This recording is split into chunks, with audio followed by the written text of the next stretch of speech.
So I was thinking about this interaction I had with a man once when I was around 22, 23 years old.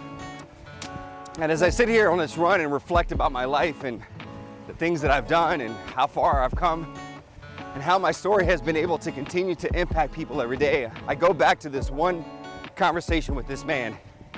When I was around 22 years old, I was on a plane and I was fresh out of the hospital, wanting to get into speaking and felt like my story can actually impact people in a positive way. And I was frustrated because I felt like I wasn't getting the opportunities. I felt like people were boxing me in, were limiting me from what I could actually do and who I can speak to.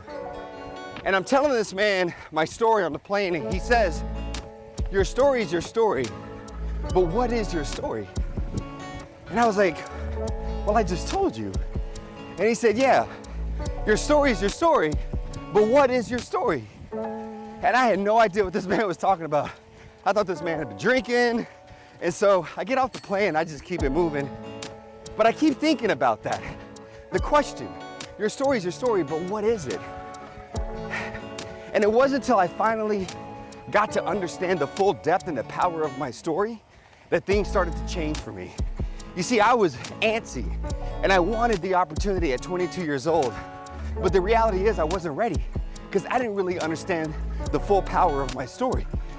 But once I turned 25 years old, I started to get it. I started to understand, and timing was right. The universe rewarded me. I got on all my children. I got on dancing. I started traveling all over the world speaking. Now this is 15 years after that conversation with this man.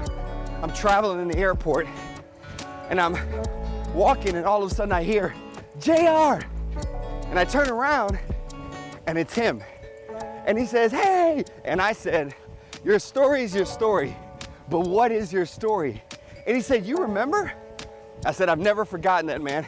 Every time my life and my experience continue to evolve and to change, I'm always thinking, what is the meaning of this experience? What is the impact that it can have on the people around me?" So I passed that knowledge off from Leslie to JR to all of you. Your story is your story, friends. But what is your story? Trust timing.